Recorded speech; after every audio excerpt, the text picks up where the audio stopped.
Baybayin ng pangarap, bayaning walang hanggan, sa malayong lupain, may bukang liwayway.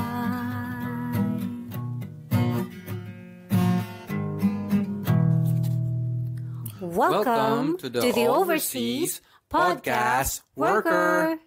Oh, mga ka-OP, welcome to episode 15. Alright.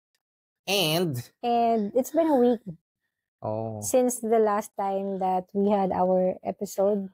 Yeah. So today, yung episode natin is parang read it from Reddit. Okay. Yes. So it's something that we got from a thread. Yeah. Which is about, it's off my chest. Basahin mo yung title ng subreddit. Exactly. So yung subreddit is off my chest PH. And it says, yung user. Even the user. Okay. User is secure-reveal-7177. Hello, kung nakikinig ka man, babasahin namin ang iyong storya. So it says, my mom, 58, female, who left my dad, 60, male, and me, 24, female, for her coworker 15 years ago, suddenly wants to reconnect now that I'm getting married this year, and my dad has a substantial amount of wealth. Okay. Trigger warning. Nakalagay na siya dito. Okay? Mahaba siya, pero I think it's really interesting. It's still something connected to OFWs. Yes. So, and it says, for context, my mom worked as an OFW nurse in Canada around 2002, and my dad had to retire early as an army sergeant since she earned way more than him in pesos. She took us to Canada after 6 years, and my dad discovered her affair with another married OFW nurse. I remember my dad crying and begging her not to break us apart, as they both grew up in broken families and didn't want me to suffer the same fate. Unfortunately, she filed for divorce in 2009, and they got split custody of me. In the beginning, she visited me regularly, but the visit stopped after a while. My dad, working as a custodian in my school, taught himself coding, landed a remote programming job, and was more attentive to me. After graduating, my high school teacher, now 48 years old female, started dating my dad, understanding he never wanted to marry again. Bait ah. So, my dad may not be a heartthrob, but my friends playfully call him a grade fox or DILF, which I find both amusing and somewhat uncomfortable. Despite the light-hearted teasing, he's not the type to be a serial dater at his age. He has been exclusively dating my high school teacher to this day. When I posted on Facebook about getting married this year to my first and only BF, wow, my mom messaged me wanting to catch up. Reluctant at first, I decided to meet her in a cafe where my nanay, old teacher, and I frequent. So probably your nanay is a stepmom now, okay? I wanted to show her that someone stepped up and took care of me and dad when she left. When I saw her, it was a clear time that hadn't been as kind to her as to my dad. She tried to reconnect, but I made it clear I wasn't there for that. I was only there for my own closure. I asked about the guy she left for us, only to find out he never filed for divorce and left her after his contract expired. She expressed regret for prioritizing him over me, and I told her about my dad's happy life with my nanay, making it clear he's moved on from the pain she caused years ago. After talking for hours, I messaged nanay to come see me at the cafe, and I introduced my mom as an old friend of my dad who just wanted to catch up. I saw the hurt in her eyes, and I know I might have taken it a bit far, but to be fair, she didn't stop being my mom when she had an affair. She stopped being my mom when she stopped showing up for her visitations just to be with her affair partner. I used to harbor anger towards her for leaving us, but seeing her state now made me feel nothing but pity for her. Not that I'm going to do anything to help her since it was her own decisions that led her to where she is now. I haven't told my dad that I went and saw her, and Nanay hasn't spoken about her since, with the way I describe her seeming pretty insignificant. I'll tell him once the time is right so he can finally move on from that nightmare years ago. TLDR. Okay. So, So, from what it sounds like, in summary, isang... yung mom niya. So, ang nagsulat niyan ay isang babae na... Female na who had an OFW nurse mom sa Canada. And so nagwala yung parents niya kasi nangaliwa yung mom niya. Pinagpalit sila. Sa nurse din, sa OFW. Oo. And, tapos, eventually, yung dad niya, or initially yung dad niya, ayaw makipaghiwalay, but eventually naghiwalay din sila. Yeah, because her mom chose another guy. Yeah, the guy over her dad. Okay. Grabe naman. Grabe, no? And di ba sabi ikakasal siya? Just nakikipag-reconnect yung... yung... Although wala namang question yung nagsulat. Parang sinishare niya lang yung experience niya.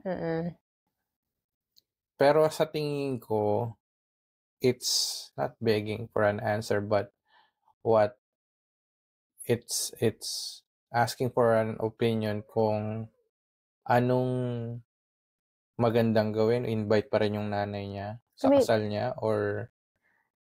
Well, she did ask that. Pero may, ako parang reaction lang is, yun nga rin yung curiosity ko eh. Would she invite? Kasi the fact na nag-reconnect sa kanya yung mom niya, nung nag-post siya sa Facebook na ikakasal na siya. So I guess it leads to that. Na kaya nga nag-reconnect yung mom niya, baka sakali, maisip niya na i-invite siya for her wedding. So kung ikaw, so what's your opinion on that? Let's say kung ikaw yung letter sender, yung nagsulat sa Reddit. Kung ikaw yung bata at lumapit sa yung nanay mo, given what she did, what would you do? Ako, based lang dun sa sinabi niya, hindi na siya nag-harbor ng hurtful feelings towards her mom. Parang nagsisympathize nga siya eh.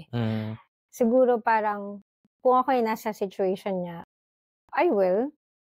But I'll make it a point na before ako ikasal, sasabihin ko sa daddy ko na in-invite ko si mom, nag-reconnect siya with me. We've been talking lately and I don't want you to get surprised na kapag nandun sa wedding ko or sa reception ko, nandun siya.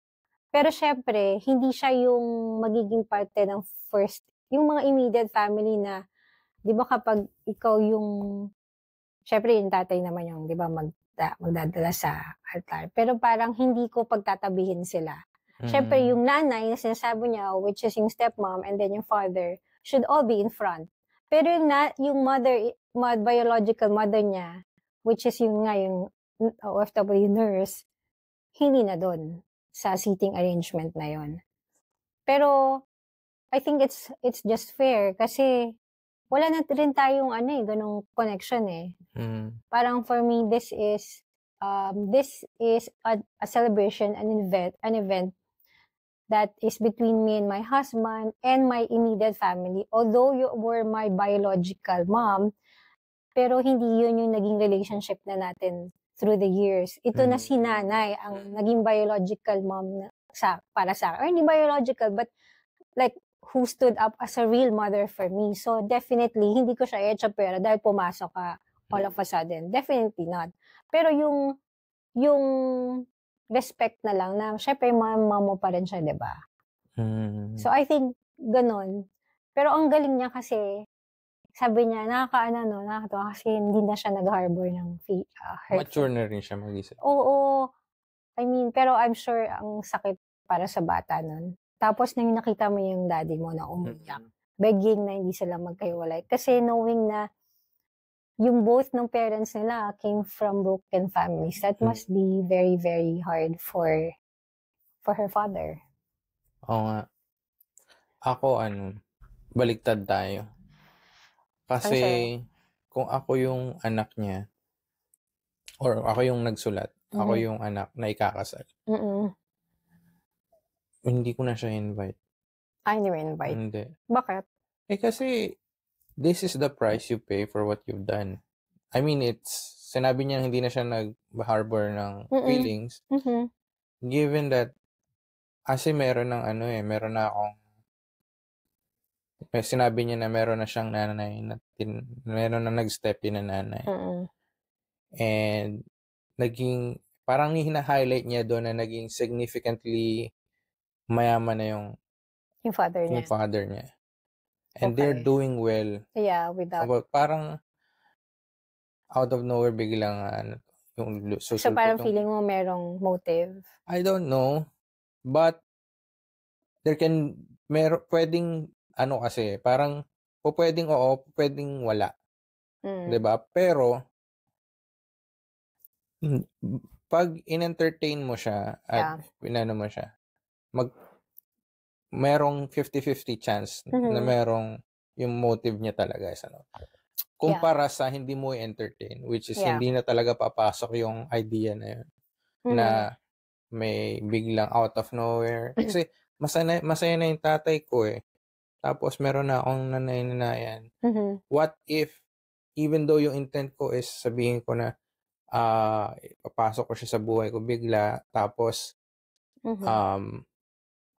dahil lang sa feeling na we're blood, alam mo yun, by blood. Parang dahil sa intention na yun, baka magkaroon pa ng rift between her and her dad. Yes. Compared sa... So parang mas malaki yung mawawala sa kanya than magiging kung papapasokan niya ulit sa buhay niya. Exactly. So, I think if ever papapasukan ko man siya sa buhay ko, not in that, hindi sa wedding ko.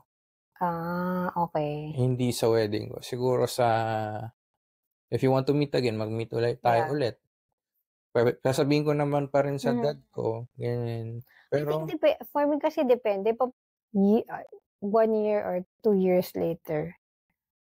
A lot could, this is the price you pay for what, kasi, siguro, parang, alam ko kasi tayo mga Pilipino, we tend to easily forgive. I would forgive naman, but the thing is, I would never forget.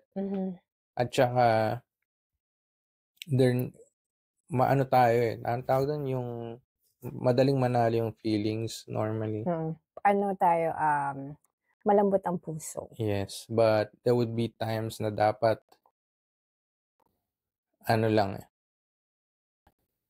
hindi, kasi parang ang dating nung sinasabi ko kasi is parang merong pa rin may bigat yung puso ko na galit pa rin. Yung perspective mo yun. Kasi sa kanya, ako kasi, binibase ko sa kanya. Pero kung kunyari, if it's from my perspective, depende. Kung paano siya nag-connect sa akin.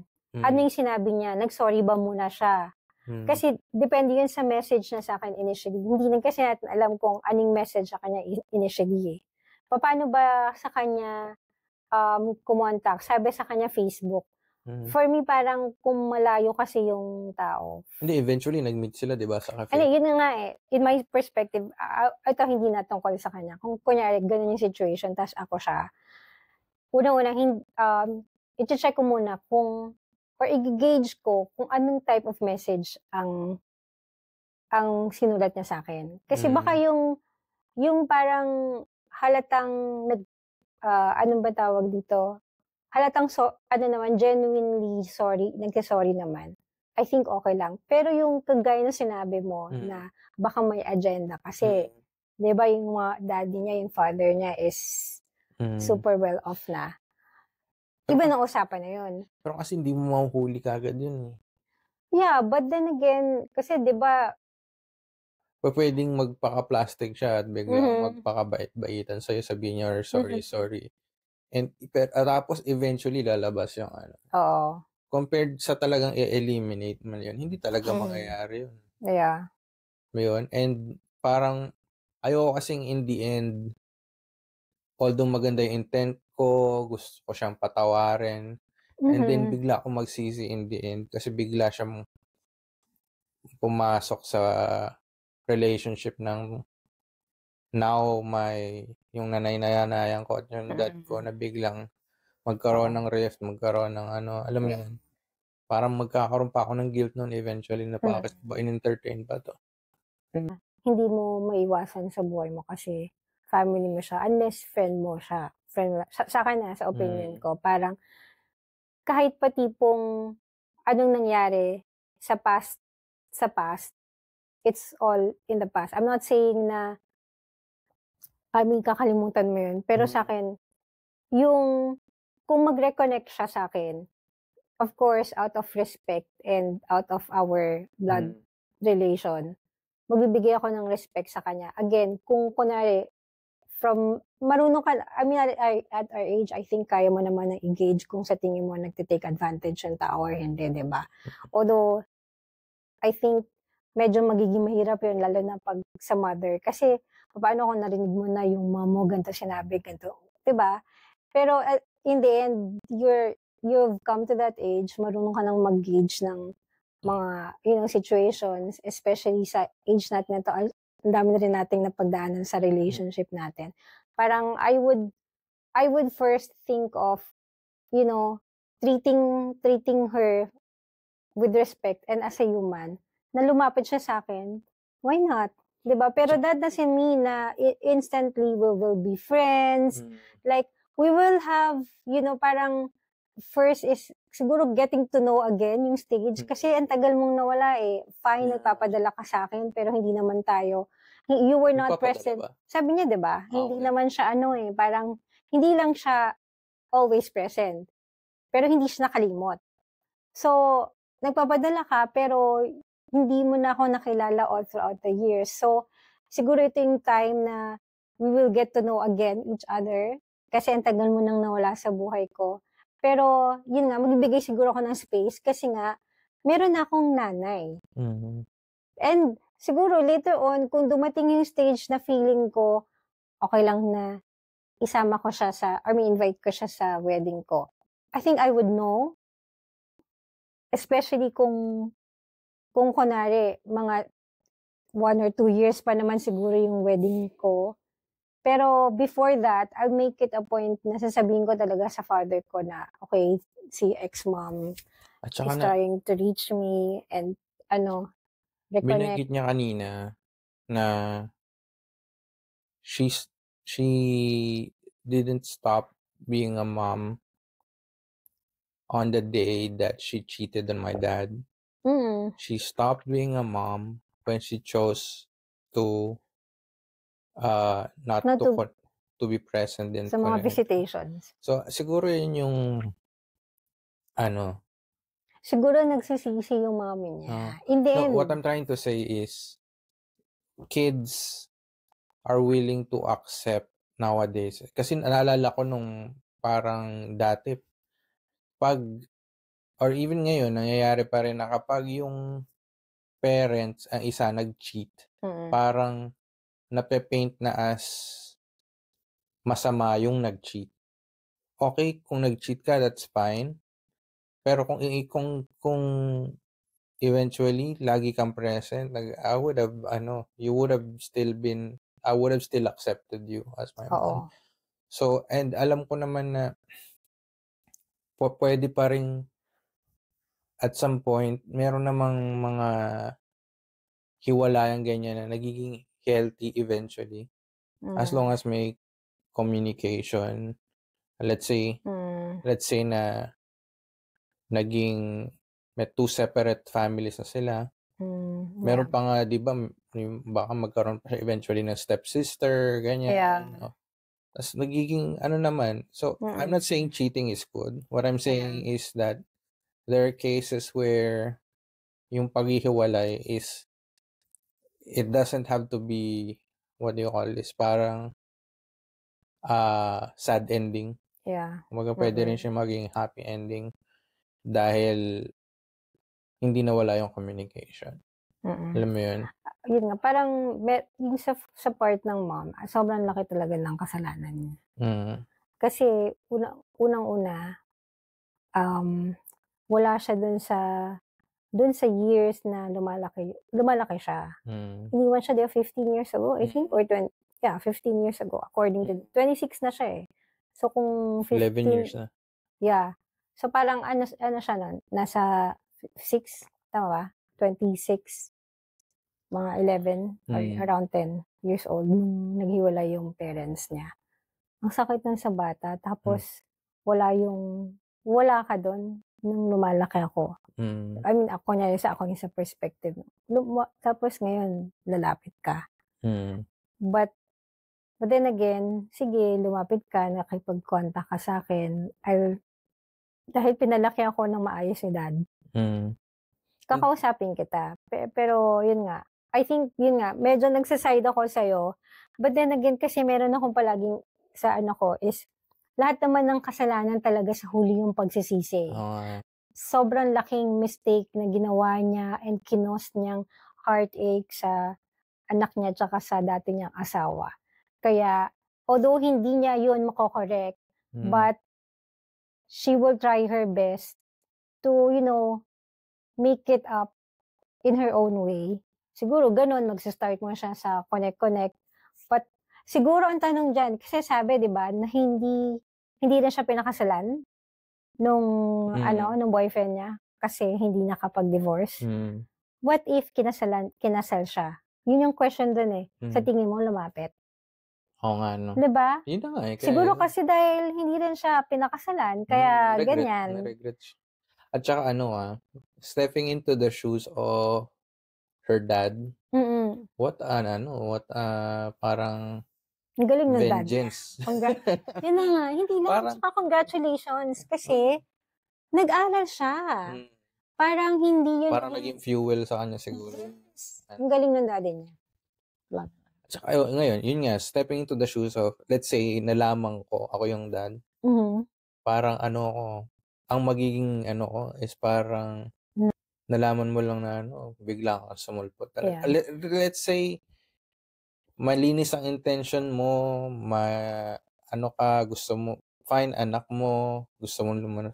Pero, I am 100% sure na merong vengeance na mafe-feel ang tatay niya.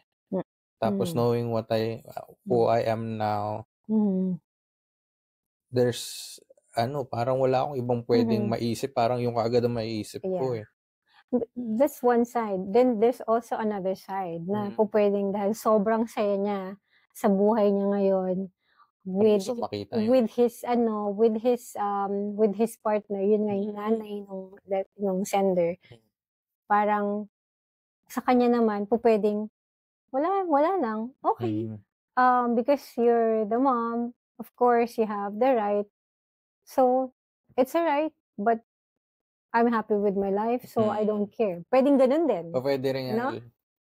Look what I have done now. Yeah.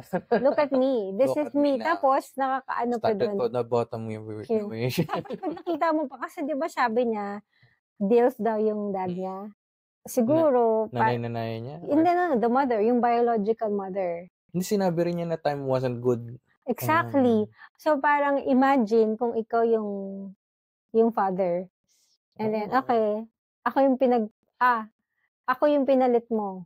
I mean, ako yung iniwan mo para doon. And look at me now. And ano naman ang mafe-feel mo kung ikaw yung nanay-nanay? Magandang question yan. Ako siguro masya-shock ako, first and foremost. Pag kunyari, syempre di ba nasa cafe, hindi niya sinabi na, na mom niya, na yun yung biological mother niya. Ang sabi niya, an old friend of her dad.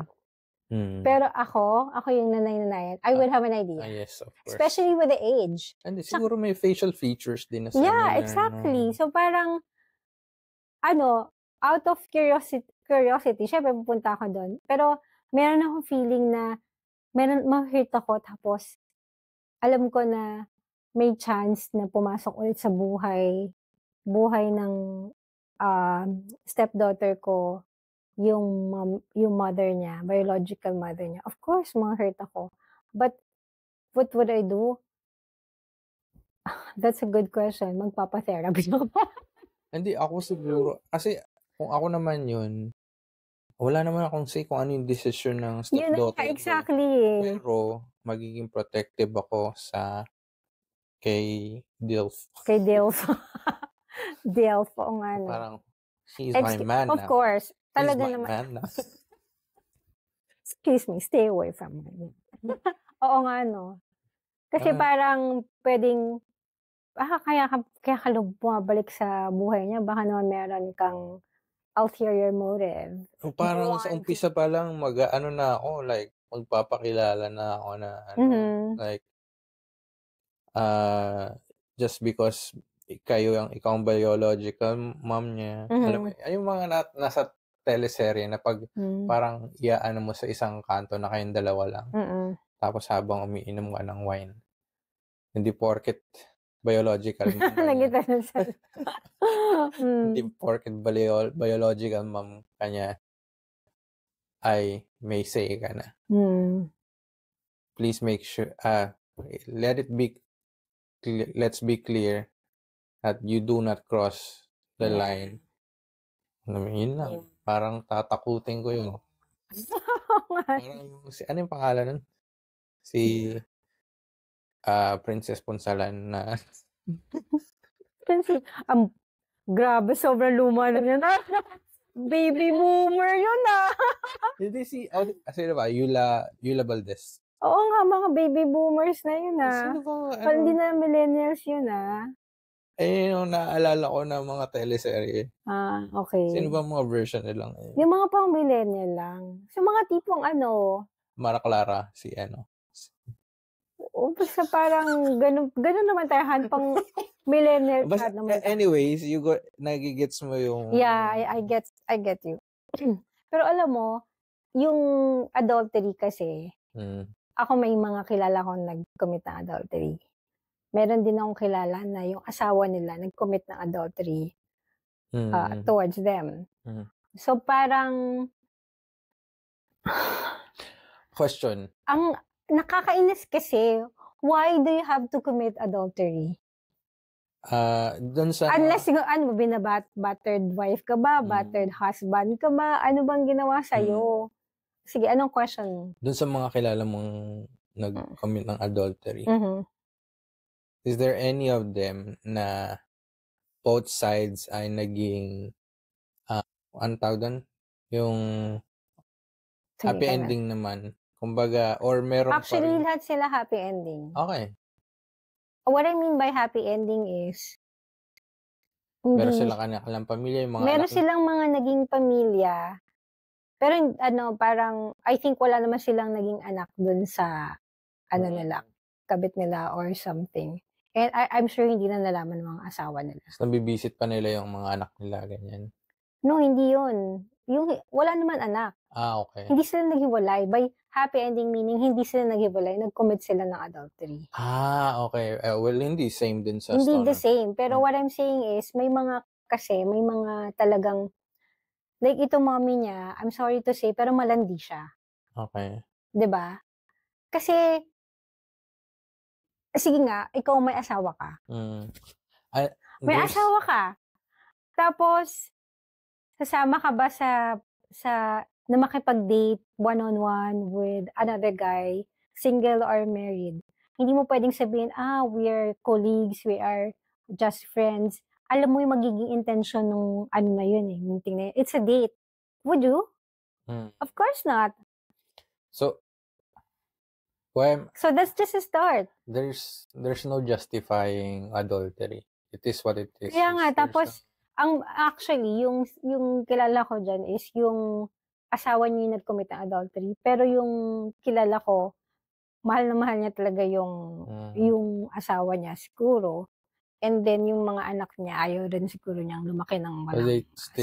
So, happy ending sila ngayon. So, yun ibig sabihin. Pero, what I'm saying is, meron talagang mga malalanding babae at mga malalanding lalaki. But ang gusto ko, kasi wala pa rin akong naririnig na, siguro parang sa mga celebrity ko lang nakikita yun.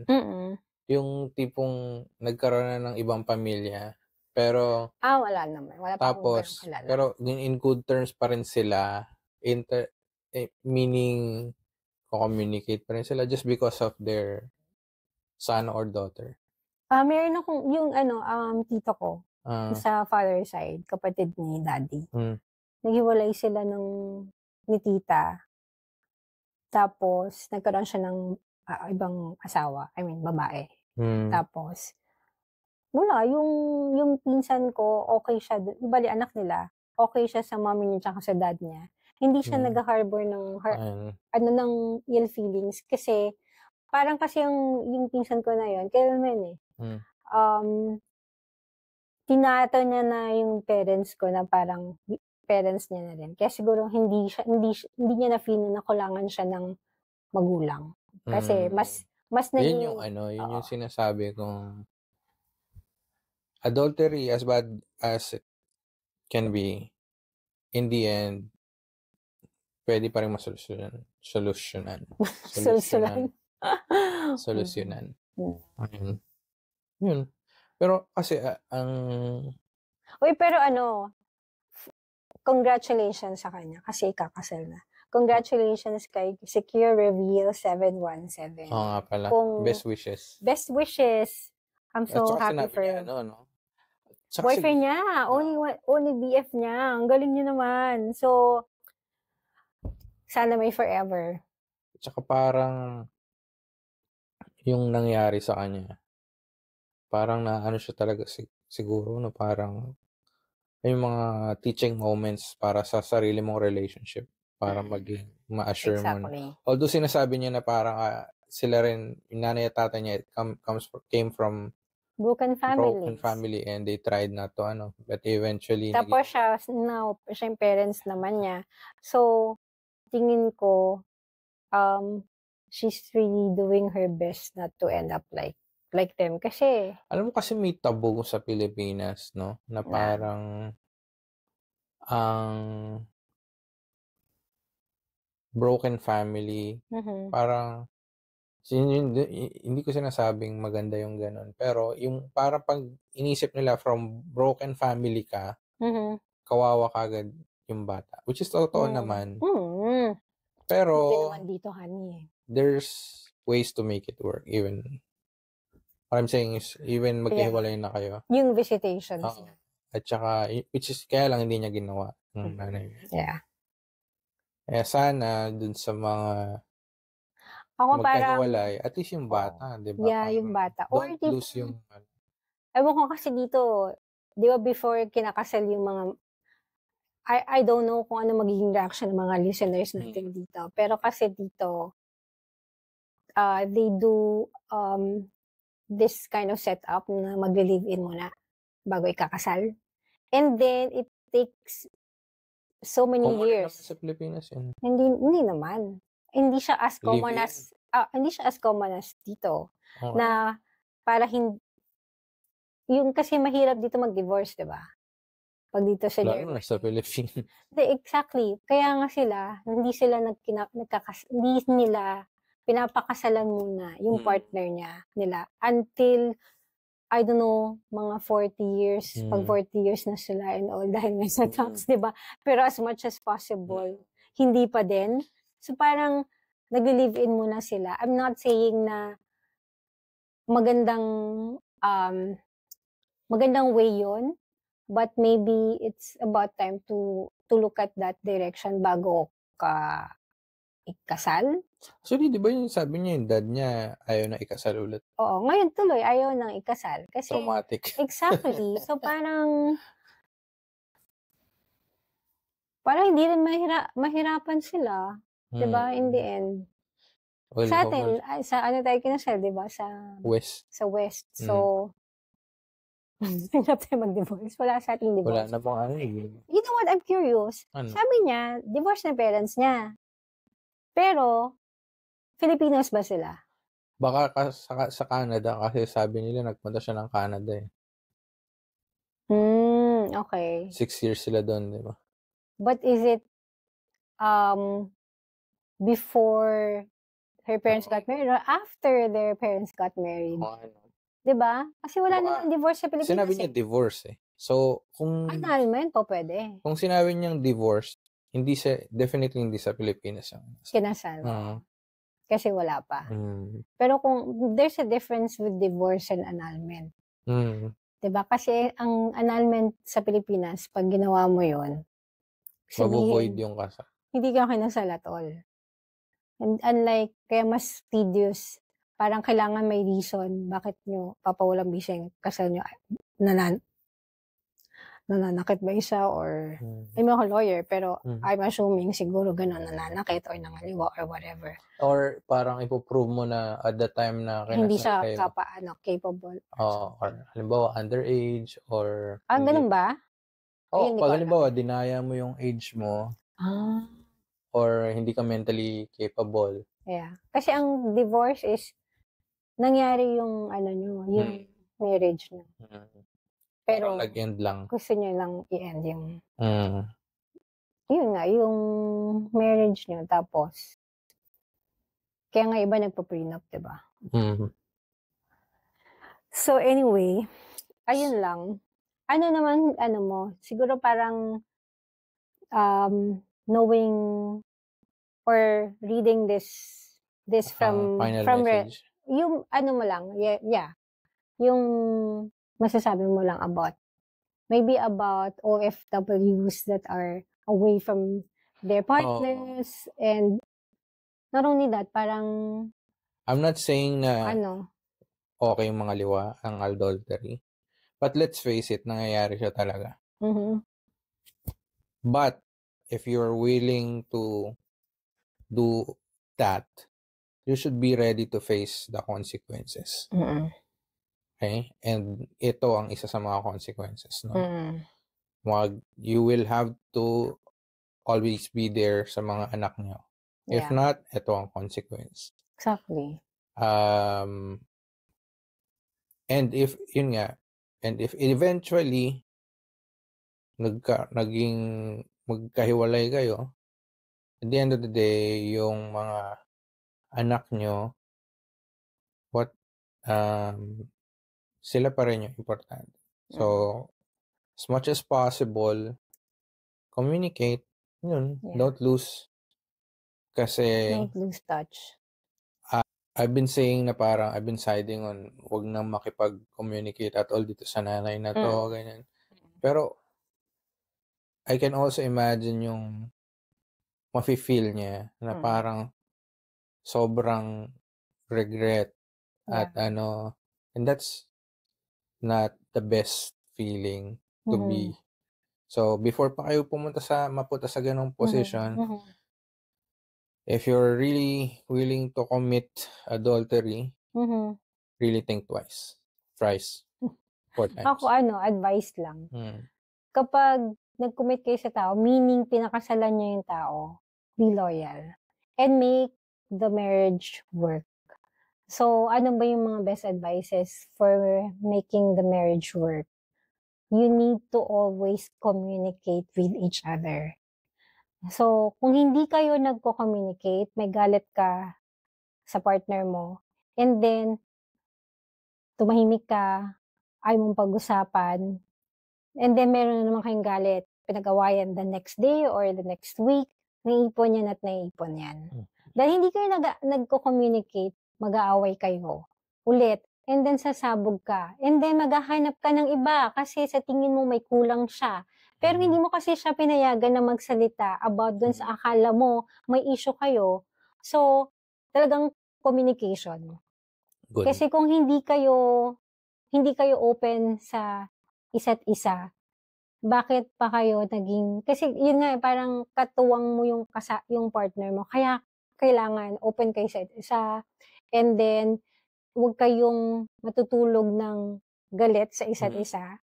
Yun ang, ewan ko, yun ang ito talaga, minsan parang, kasi meron akong mga episodes before nung medyo, nasa Dubai pa tayo, na talagang minsan tahimik lang ako. Siguro dahil nga naging nagpa-therapy ako. Hindi naman dahil sa marriage natin yun, di ba? That's because na, nagkaroon ako ng depression. Pero yung sinabi sa akin kasi ng therapist ko noon is, always communicate what you feel and how you feel. Kasi kung hindi mo siya i-communicate at hindi mo rin siya ina-acknowledge, talagang may ipon sa feelings mo yan. Tapos in one form or another, magkakaroon ka rin ng anxiety or depression. So meaning kung kunyari magsasuffer ka rin sa ganun, din yung partner mo rin magsasuffer. So it's not a good idea na ikikip mo yung feelings mo. Hindi ko man sinabi na, alam mo yon, inag mo yung asawa mo. Kasi may mga ganun ng mga asawa, di ba? Mga magnanag and all. Merong communication na, yung alam mo yon na pareho kayo ng wavelength dun sa time na magko-communicate kayo, which is, yun yung best advice. Ang galing ng advice natin. Post-adultery, ikaw pre-adultery. Ako pre-adultery. Napansin mo rin. So, maganda nga kasi parang how to avoid adultery. Tapos, akin naman is, paano kung nangyari na yung adultery? So anyway, yun ang best advice ko. And then, siguro second advice is focus on your relationship. Sa inyong dalawa lang, huwag mong isipin yung nasa labas. So, kunyari, finid ni ganito ng, I don't know, in-law mo or kapatid mo or whatever, they are not in they are your family, but you are your own circle. So, hindi ko man sinabi na, anong ba tawag doon, pareho palagi kayong tama, no? I'm just saying na, before kayo siguro lumapit kay ganito or makinig kay ganito, unahin mong kausapin yung partner mo. Kasi, lalo na sa mga OFW sana, like sa atin. Kasi, wala yung families natin dito. So, tayo lang talaga yung, alam mo yun, parang buddies talaga at the same time mag-asawa. Lahat, all in one. Pwede mo akong maging colleague, pwede mo akong maging best friend, pwede mo akong maging asawa, pwede ka mag-roleplay. Joke. No, what I'm saying is, kumbaga, all around ka for your partner. So, yun yung pangalawa ko. And then, yung pangatlo, parang, siguro yung nag-work sa atin, we always talk about a topic, no? Parang, kasi meron ng mga... Communication, yeah. Another communication, hindi lang communication, is parang, para mag-stimulate yung natin. Hindi nagiging stagnant yung natin, yung daily life natin. Para meron tayong pinag-usapan na topic, no? Napansin mo? Hindi lang pinag-usapan, ginagawa. Meron tayong, even though meron tayong, lahat naman ng tao, hindi exactly the same. Yeah. Meron tayong hindi common interest, but we try to always find time to spend time with each other dun sa mga gusto natin. And then ito na napanood ko to sa, I don't know kung sa Instagram ko to nakita or sa TikTok, na feeling ko, oo nga no, somewhat parang ganun tayo rin sa isa't isa. If you think that your partner doesn't have, like, kunyari, sa isang battery, di ba, 100%. Today, he can give 70%. Or he can only give 30. I'll give 70% today. Kahit pa anong form yun. Pwedeng sa bahay, pwedeng emotional ba yun, or pwedeng, I don't know. So parang dapat you complement each other. If he's 30, if your partner is 30, be 70. If you are only 30, tell your partner to be 70. Age ba yan? Age? Hindi. Ano ba? Big Soto. Tsaka si Pai. Uy, grabe ka na. Kasi joke lang. Uy, congratulations. Okay. Oh, feeling, kala mo close. So, anyway, yun nakita ko, parang, I think totoo yan. Kasi like, alam mo naman, di ba, merong mga times na minsan hindi tayo 100% energized. Like, kunyari, malungkot tayo. Kunyari, ako, sobrang lungkot ako. Your partner should be there to, cheer you up. So, siya yung magbibigay sa'yo ng energy na wala ka for that day because you're so sad. And then, vice versa. I think ganun, no? So, yun number 3 ko na, And then, number 4, Ang dami hindi, sige, 3 na lang. Para matapos na. Isa lang yung pinag-advise mo. Hindi, okay lang. Sige, ko. meron ka pa. Wala na akong maisip eh. But Okay. I think yun talaga, communication. Communication is key. Kaya PM is key, Okay. I think, that's it. again, best wishes sa'yo. Congrats kung nakikinig ka sa iyong kasal. All the best din. All the best. So, And congratulations din sa, we're happy for your dad. We're happy for you. And yun, na rin for your mom. I hope okay rin siya. anyways, that's our Anyway. episode for today. Yeah. Bye-bye! The views, thoughts, and opinions expressed in the Overseas Podcast Worker belong solely to the host and guest speakers and not necessarily to any organization, committee, or other group or individual. This podcast is for informational and entertainment purposes only. The information in the podcast is not intended as legal, financial, or any other professional advice, and listeners should consult a professional who is familiar with their situation for such advice. The Overseas Podcast Worker assumes no responsibility or liability for any errors or omissions in the content of this podcast. The information contained in this podcast is provided on an as-is basis with no guarantees of completeness, accuracy, usefulness, or timeliness.